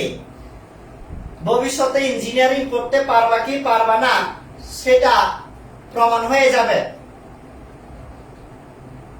সবাই বুঝছো কিনা তাড়াতাড়ি বলো। জান্নাতুল নাইমা বলছে বুঝছি, নিশান বলছে বুঝছি, রেখানাথ বলছে বুঝছি, এনি বলছে বুঝছি। বাকিদের কি অবস্থা? বাকিরা বুঝছেন কিনা? বুঝছেন কিনা? ফারহান বলছে বুঝছি, জান্নাতুল নাইমা বলছে বুঝছি, শাহ কাবির বুঝছি। ওকে, ভেরি গুড। এবার চলো প্রসেসটাকে আরেকটু সুন্দর করে বুঝি। তাহলে দুইবার আমি কি করলাম, এটাকে এক্সপেনশন করলাম। থার্ড নাম্বার, এখন যেটা করব, এটা মনে করো আমার কাছে আছে, এটা হচ্ছে আমার কাছে পিস্টন। পিস্টনটাকে আমি এনে এই যে ডাইরেক্টলি কিসের উপর বসাইছি তোমরা বলো, চিত্র দেখো, চিত্র দেখে বলো। পিস্টনটাকে আমি হিট রিসিভারের কাছে বসাইছি, হিট রিসিভারের উপর পিস্টনটাকে বসাইছি। আচ্ছা, আমি যদি উপরের দিক থেকে চাপ দিই, উপরের দিক থেকে যদি চাপ দিই, তোমরা ফার্স্ট ল অফ থার্মোডাইনামিক্সে পড়ছো, গ্যাসের উপর যখন চাপ প্রয়োগ করা হয় গ্যাসের অণুগুলোর কম্পন বেড়ে যায়, বেড়ে যায় না? চাপ বাড়ানোর মানে আয়তন কমে যাওয়া, আয়তন কমে যাওয়া। তাহলে যখন আয়তন কমে যাবে তাহলে গ্যাসের অণুগুলো কম্পন বেড়ে যাবে, কম্পন বেড়ে যাওয়ার কারণে ইন্টারনাল এনার্জি বাড়বে, ইন্টারনাল এনার্জি বাড়লে টেম্পারেচার বাড়বে। অর্থাৎ আমি যখন এবার সংকুচন করব, এবার যদি আমি সংকুচন করি, সংকুচন করলে ভিতরে হিট প্রডিউস হবে, গ্যাসের অণুগুলোর ছুটোছুটির কারণে হিট প্রডিউস হবে এবং সেই হিট গুলো এদিক দিয়ে ট্রান্সফার হয়ে এখানে চলে আসবে। তাহলে হিট এখান থেকে এখানে ট্রান্সফার হচ্ছে, আর হিট রিসিভারে কি করবে, সেই হিট গুলো রিসিভ করবে। রিসিভ করার কারণে টোটাল সিস্টেমের টেম্পারেচার সেম থাকবে। টোটাল সিস্টেমের টেম্পারেচার কি থাকবে? সেম থাকবে। কেন টেম্পারেচার সেম থাকবে ভাইয়া? কেন টেম্পারেচার সেম থাকবে? আপনি তো বলছেন হিট দিচ্ছি, হিট উৎপন্ন হচ্ছে, তাহলে সেই হিট গেল কোথায়? সেই হিট রিসিভারে নিয়ে ফেলছে। যেমন যেমন আমার গায়ে জ্বর আসছে, আমার নরমাল টেম্পারেচার 25, অথবা মনে করো 96 কেলভিন ফারেনহাইট, 96 ফারেনহাইট মনে করো আমার নরমাল টেম্পারেচার, কিন্তু এখন 100 ফারেনহাইট হয়ে গেছে। তাড়াতাড়ি আম্মুকে বললাম যে আম্মু কার্নো ল অনুযায়ী হিট রিসিভার নিয়ে আসো, হিট রিসিভার এনে আমার মাথায় লাগাই দাও। তাহলে যে 4 ডিগ্রি ফারেনহাইট বাড়ছে, হিট রিসিভার সেগুলো নিয়ে ফেলবে। আইস আইস নিয়ে ফেলতেছে। গায়ে জ্বর আসলে আমরা জ্বর পট্টি দিই, তো ওইটা আইস। আইসটা কি হিসেবে কাজ করতেছে? Hit receiver. হিট রিসিভার কি করে? হিট রিসিভ করে নিয়ে ফেলে। তাহলে হিট রিসিভ করে নিয়ে ফেলবে, নিয়ে ফেলে আমার বডি টেম্পারেচার ফিক্সড রাখবে, বডি টেম্পারেচার কনস্ট্যান্ট রাখবে, আগে যেটা ছিল সেটাই থাকবে। ফলে এই জায়গায় যখন আমি চাপ দিব, চাপ দিলে একটু সংকুচিত হবে, চাপ দিলে একটু সংকুচিত হবে, সেই সংকুচন থেকে হিট প্রডিউস হবে। যে পরিমাণ হিট প্রডিউস হবে, হিট রিসিভার সেটাকে নিয়ে ফেলবে, নিয়ে ফেললে টোটাল সিস্টেমের টেম্পারেচার সেম থাকবে। কারণ হিট রিসিভার হিট নিলেও তার হিট ইনক্রিজ হয় না, এটা ইনফিনিটি ক্ষমতা সম্পন্ন। তাহলে এখানে কি করছে? গ্যাস সংকুচন করছে। তোমরা জানো আয়তন বাড়ানোর গ্রাফ যদি, তোমরা জানো আয়তন বাড়ানোর গ্রাফ যদি এদিকে হয়, আয়তন কমানোর গ্রাফ এদিকে। ফলে এবার মনে করো তার ভলিউম ডিক্রিজ হচ্ছে, দেখছ? আয়তন কমার সাথে সাথে প্রেসার বেড়ে যাবে। তোমরা নিজেরাও দেখছো উপরের দিক থেকে যখন চাপ দিছি, দুটি ঘটনা করছে। এক নাম্বার, গ্যাসের আয়তন কমে গেছে, মনে করো এটা নেমে গেছে এতটুকুতে, এই চাপ দেওয়ার সাথে সাথে এটা এতটুকুতে নেমে গেছে, আর ভিতরে অণুগুলোর ভিতরে চাপ বেড়ে গেছে, অনেক বেশি চাপ বেড়ে গেছে। ফলে আয়তন কমে গেছে, চাপ বেড়ে গেছে, এবং সেটা মনে করলাম ডি। আর যদি সেটা ডি মুভমেন্ট হয়, এটার নাম দিলাম P4 V4। ঠিক আছে? আচ্ছা, এখন এই প্রসেসটাকে আইসোথার্মাল নাকি অ্যাডিয়াবেটিক? উত্তর হচ্ছে আইসোথার্মাল। কেন আইসোথার্মাল? কেন? কারণ হচ্ছে এখান থেকে আমি এটাকে যখন এটার উপর বসাইছি, যে হিটটা প্রডিউস হচ্ছিল, হিট রিসিভার সেটা নিয়ে ফেলতেছিল, সেটা টেম্পারেচার কনস্ট্যান্ট আছে, সেজন্য এটার নাম হচ্ছে আইসোথার্মাল প্রসেস। আচ্ছা, এরপর আমি আরেকটা কাজ করব। তাহলে এটা যদি আমি এখান থেকে দেখি, এখান থেকে দেখলে কি হবে দেখো, এখানেও হিটটা কিভাবে কনস্ট্যান্ট থাকে, যে হিট এতটুকু আছে তো, হিট এতটুকুতে কনস্ট্যান্ট থাকবে, এতটুকুতে কনস্ট্যান্ট থাকবে কিভাবে সেটা শিখবা। দেখো দেখি প্লে করো। হ্যাঁ, এখন তো গ্যাস এতটুকু প্রসারিত হয়ে আছে, এটা হচ্ছে হিট রিসিভার। আমি গ্যাসটাকে নিব, নিয়ে হিট রিসিভারের উপর দিব, দিয়ে এবার আমি একটু করে সংকুচিত করব গ্যাসকে। সংকুচিত করলে এখানে হিট প্রডিউস হবে, সেগুলোকে নিয়ে ফেলবে, রিসিভার নিয়ে ফেলবে, ফলে হিট টেম্পারেচার কনস্ট্যান্ট থাকবে, ফলে টেম্পারেচার কনস্ট্যান্ট থাকবে। অর্থাৎ এই সংকোচনের ক্ষেত্রে আমরা যে একটু সংকোচন করলাম, এটাতে টেম্পারেচার কনস্ট্যান্ট বিদায় এই সংকোচনটার নাম হবে আইসোথার্মাল কম্প্রেশন। আইসোথার্মাল কম্প্রেশন, এবং এটার ক্ষেত্রে টেম্পারেচার কি ছিল, ফিক্সড ছিল। আচ্ছা, আশা করি আই হোপ তোমরা জিনিসটা বুঝতে পারছো। চলো এরপর আমরা আবার এটাকে নিয়ে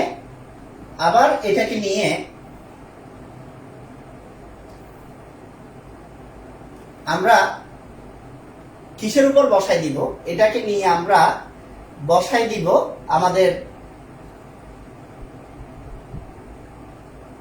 ইনসুলেটরের উপর, হিট ইনসুলেটর, এটার উপর বসাই দিই।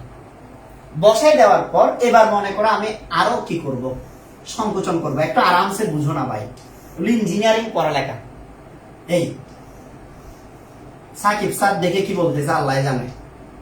আমি আরেকটু কি করব, সংকোচন করব। সংকোচন করলে এখানে সংকোচন অনেক বেড়ে যাবে, গ্যাসের ছোট ছোট আরো অনেক বেড়ে যাবে রে ভাই, আর অনেক সংঘর্ষ হবে, আর সেই কারণে এখানকার টেম্পারেচার অনেক বেড়ে যাবে।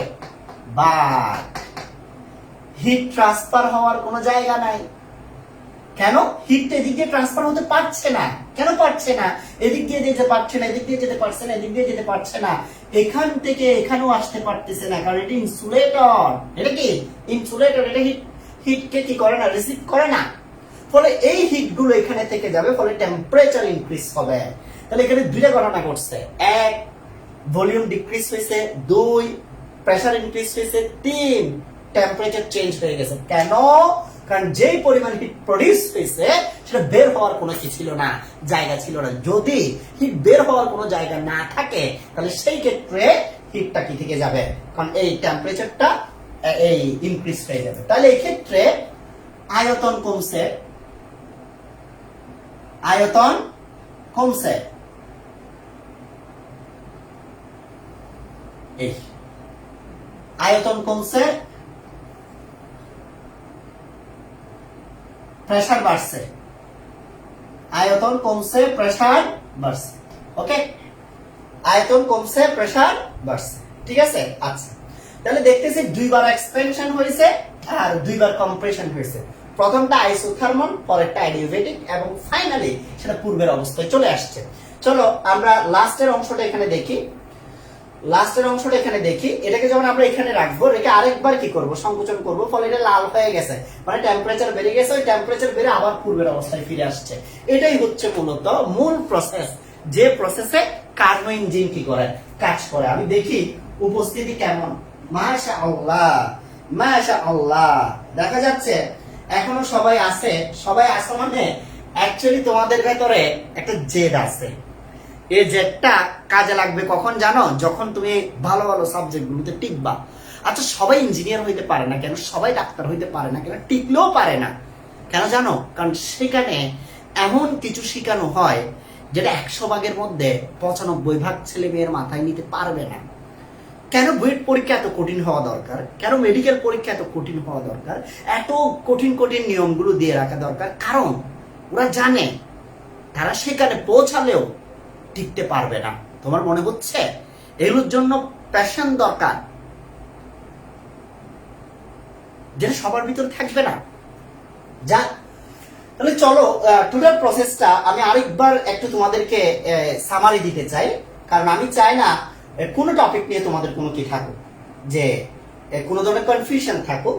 কনফিউশন না থাকলেই ভালো। তাইলে কয়টি সাইকেল লাগছে এখানে? মূলত যে 4টি স্টেপে একটি সাইকেল ফিল আপ হয়েছে, 4টি স্টেপ।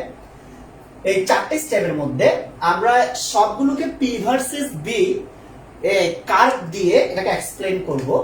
এখানে যেটা আছে, এটা একটা গ্যাস সিলিন্ডার, যেটা হিট সোর্স থেকে প্রথমে হিট নিবে। টেম্পারেচার দেখো, হ্যাঁ, এটা হিট নিয়ে নিলেও টেম্পারেচার ইনক্রিজ হবে। আজীবন 6 হিট নিলে টেম্পারেচার ইনক্রিজ হয়, কিন্তু হচ্ছে না কেন? কারণ সে সেটা দিয়ে এক্সপেনশন করে ফেলছে। টেম্পারেচার সেম রেখে এক্সপেনশন করছে বিধায় এটার নাম হচ্ছে আইসোথার্মাল এক্সপেনশন। আই হোপ তোমরা বুঝতে পারছো why this is isothermal expansion. Okay, second, এটাকে এরপর আমরা যদি ইনসুলেটরের উপর রাখি, ইনসুলেটরের উপর রাখার পর, ইনসুলেটর মানে এখানে হিট যাওয়ার কোনো সুযোগ নাই, তাহলে এবার এক্সপেনশন করব। এবার এক্সপেনশন করলে দেখো কালার চেঞ্জ হয়ে গেছে, কারণ টেম্পারেচার কমে গেছে। তোমরা জানো গ্যাস যখন রুদ্ধতাপীয় সংকোচন করে তখন তার তাপমাত্রা কমে যায়, কারণ তার ইন্টারনাল এনার্জি কমে যায়। বলছি বাপে টাকা ইনকাম করতেছে না, ছেলে খরচ করতেছে, তার মানে জমা টাকা নষ্ট করে ফেলতেছে, সহজ কথা। এটার নাম হচ্ছে অ্যাডিয়াবেটিক এক্সপেনশন। তাহলে দুইটা লেখচিত্র পেলাম। এরপরে আমি এখানে কিন্তু টেম্পারেচার কমে গেছে, দেখো এতটুকু চলে আসছে। এবার আমরা হিট রিসিভারের উপর এটাকে নিব। হিট রিসিভারের উপর নিয়ে এবার আমরা এটাকে সংকুচিত করবো। আমরা জানি সংকুচন করলে তাপমাত্রা বেড়ে যাওয়ার কথা, বাট যে পরিমাণ তাপ বাড়তেছে সেগুলো হিট রিসিভারে কি করতেছে? হিট গুলো নিয়ে ফেলতেছে, ফলে টেম্পারেচার কনস্ট্যান্ট থাকবে। ফলে এই কম্প্রেশনটার নাম হবে আইসোথার্মাল কম্প্রেশন। কম্প্রেশন মানে এটা হচ্ছে আসলে সংকুচন ঘটছে, বাট আইসোথার্মাল হচ্ছে রিসিভারে সেটা নিয়ে ফেলছে, সেজন্য। এবার আমরা যদি আবার ইনসুলেটরের উপর নিয়ে আরেকবার দিই, এবার লাল হয়ে গেছে। লাল হয়ে যাওয়ার কারণ হচ্ছে এবার হিট যাওয়ার জায়গা ছিল না, ওইখানে অনুগুলোর কম্পনের ফলে টেম্পারেচার বেড়ে আবার পূর্বের অবস্থায় চলে আসছে। বলে চারটি স্টেপ শেষ করে কার্নো ইঞ্জিন একদম পূর্বের অবস্থায় কি আসে, ফিরে আসে। এর মধ্যে দুইটি হচ্ছে আইসোথার্মাল আর দুইটা হচ্ছে অ্যাডিয়াবেটিক, দুইটা হচ্ছে এক্সপেনশন আর দুইটা হচ্ছে কম্প্রেশন। এত পর্যন্ত সবাই বুঝছো কিনা কমেন্টে লিখো। এত পর্যন্ত সবাই বুঝছো কিনা কমেন্টে লিখো। সবাই বুঝছো কিনা কার্নো ইঞ্জিন কিভাবে কাজ করে? সবাই বুঝছেন কিনা কমেন্টে লিখেন।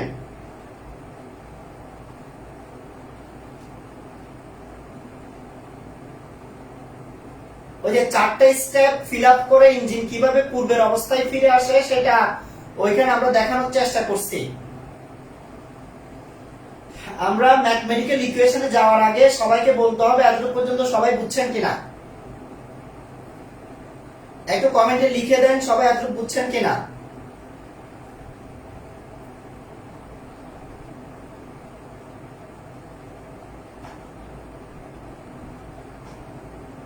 যারই পার্টনার কামাল বলছে জি ভাইয়া সে বুঝছে, আর বাকি যারা আছো ওরা বুঝছো কিনা একটু বলো। সুক্তারা বলছে বুঝছি, রাহাত বলছে বুঝছি, এনি বলছে বুঝছি স্যার ভালো করে। আচ্ছা ঠিক আছে। আর কেউ আছে? জান্নাতুল নাইমা সেও বুঝছে। আচ্ছা ঠিক আছে, ওকে। তোমরা যেহেতু বুঝে গেছো কার্নো ইঞ্জিনের কিন্তু কি আছে, রেখানা, অজয়, মোস্তাফিজ, সাইদা নুরজাহান সবাই বলতেছে তারা বুঝছে। কার্নো ইঞ্জিনের কিন্তু দুই ধরনের পড়ালেখা আছে। একটা পড়ালেখা হচ্ছে জাস্ট ইঞ্জিনের স্ট্রাকচার আর ইঞ্জিন কোন ওয়েতে কাজ করে সেটা, যেটা এতক্ষণ আমি এক্সপ্লেন করছি। আর এখন যেটা আমরা দেখব সেটা হচ্ছে গ্রাফ থেকে ইঞ্জিন কি পরিমাণ কাজ করে, কাজের পরিমাণ বের করা। দেখো খেয়াল করো, আমি যদি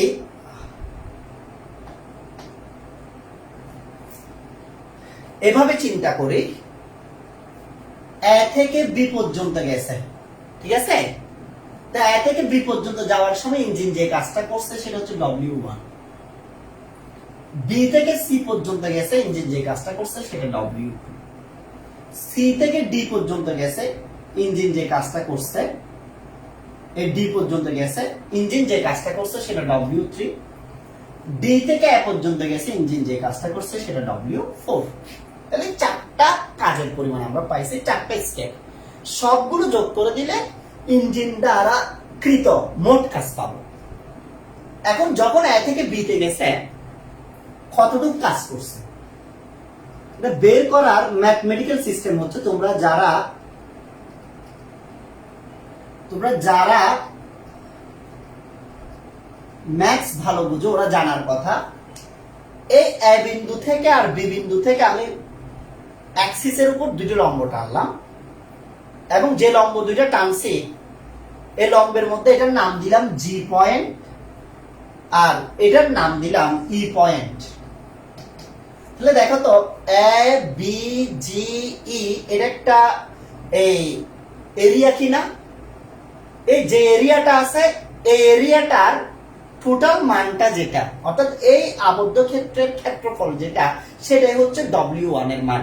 আমি আবার বলতেছি যে ম্যাথমেটিক্সের একটা সিস্টেম হচ্ছে গ্রাফের ক্ষেত্রে, গ্রাফ দিয়ে যে একটা আমরা সারাউন্ডিং পাই, আবদ্ধ ক্ষেত্র পাই বা ক্লোজ এরিয়া পাই, ওই এরিয়াটার ভ্যালুটাই হচ্ছে তোমার কি ওয়ার্কের পরিমাণ আর কি।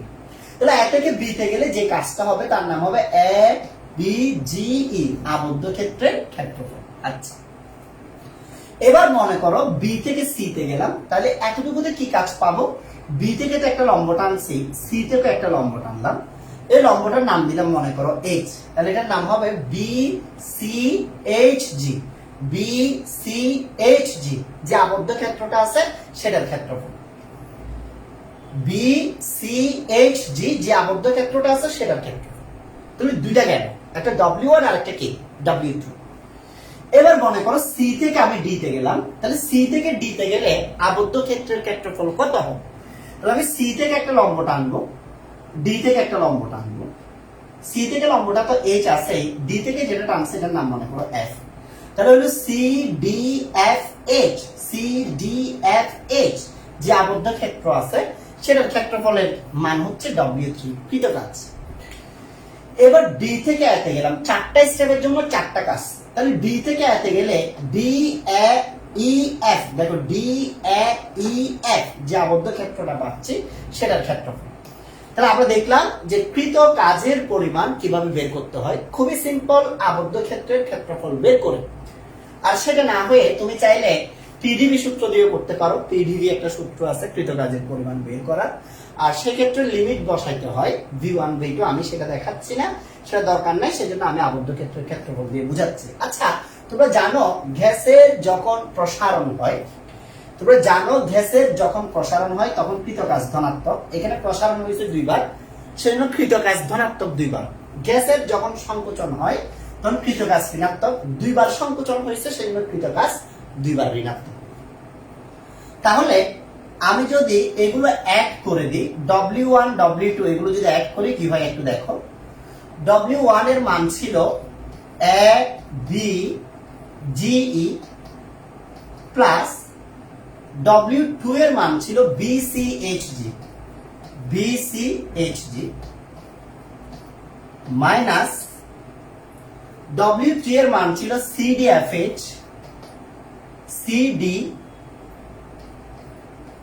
এফএইচ মাইনাস চিহ্ন কমন নিলে প্লাস হবে DAEF।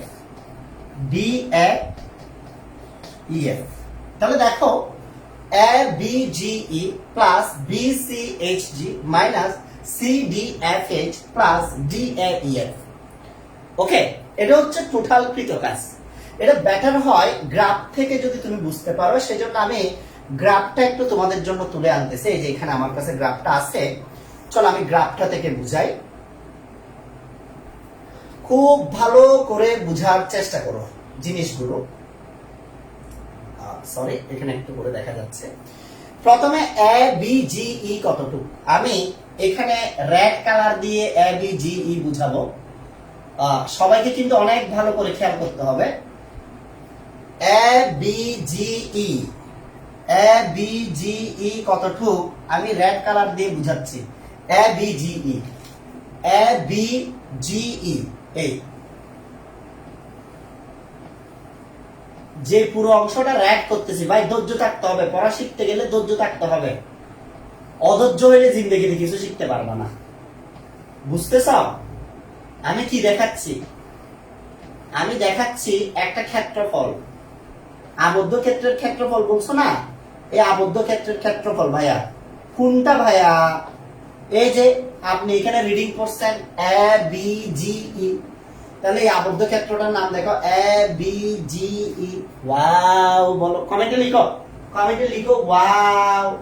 খুঁজতেছস কি জন্য? গাদার দল এরকম করে পড়ালেখা করবো। এরপর BCHG এই আবদ্ধ ক্ষেত্রফল কোনটা? BCHG, wow, BCHG, wow, wow, wow, BCHG। তাহলে টোটাল আবদ্ধ ক্ষেত্রের নাম কি? টোটাল আবদ্ধ ক্ষেত্রের নাম হচ্ছে A B C H E, wow.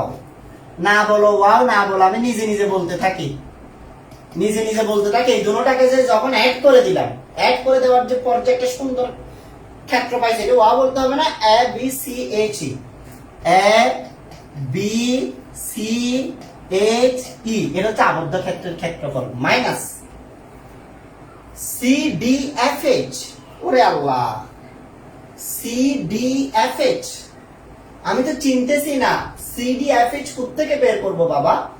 এটা হচ্ছে C, এটা হচ্ছে D, এটা হচ্ছে F, এটা হচ্ছে H।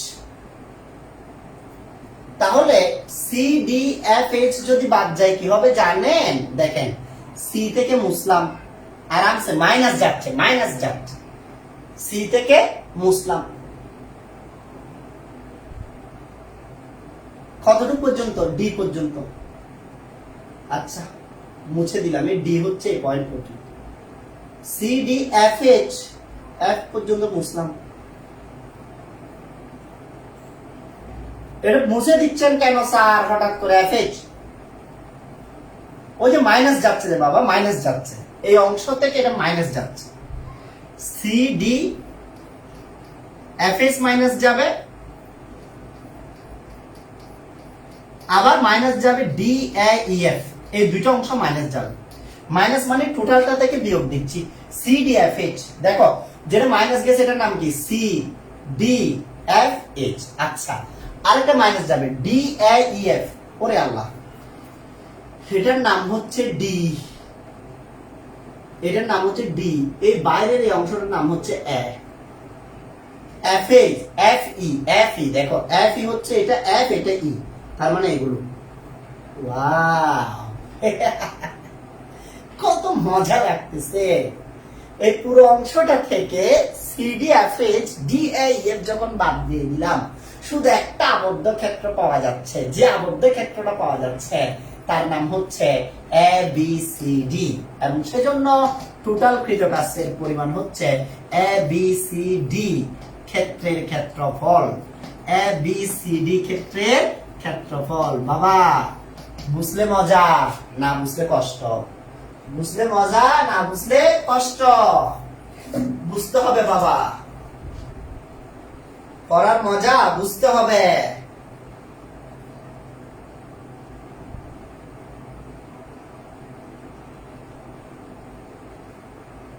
সবাই বুঝছো কিনা বলো তাড়াতাড়ি, বুঝছো কিনা তাড়াতাড়ি বলো, বুঝছো কিনা তাড়াতাড়ি বলো, বুঝছো কিনা তাড়াতাড়ি বলো, কমেন্টে লিখো তাড়াতাড়ি, বুঝছো কিনা, বুঝছো কিনা কমেন্টে লিখো।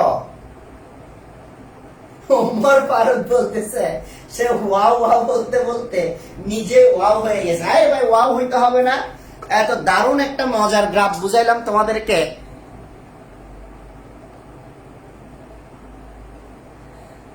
এত দারুণ একটা সিস্টেম করে বুঝাই দিলাম, যদি ওয়াও না লিখো তাহলে তো কষ্টের কথা।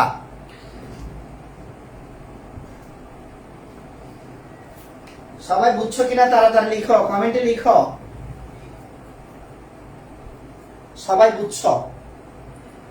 তোমাদের কাছে আমার প্রশ্ন, আমার শুধু আরেকটা টপিক বাকি আছে, টপিকটার নাম হচ্ছে এন্ট্রপি। তোমরা যদি বলো আমি এন্ট্রপি টপিকটা আগামী ক্লাসে সময় নিয়ে পড়াই দিতে পারি, আর তোমরা যদি চাও আমি আজকেও শেষ করে দিতে পারি। এই রাহাত বলতেছে এটার উপর অঙ্ক দেখান, অঙ্ক দেখাবে বলতে আবিদ জাফর শুধু এটার উপরই ম্যাথ করাবে।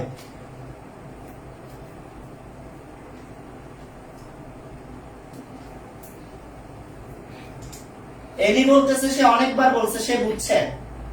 এখন বলো এন্ট্রপি এটাকে আজকে ডিসকাস করব নাকি নেক্সট ক্লাসে ডিসকাস করব? তোমাদের অনুমতি দরকার।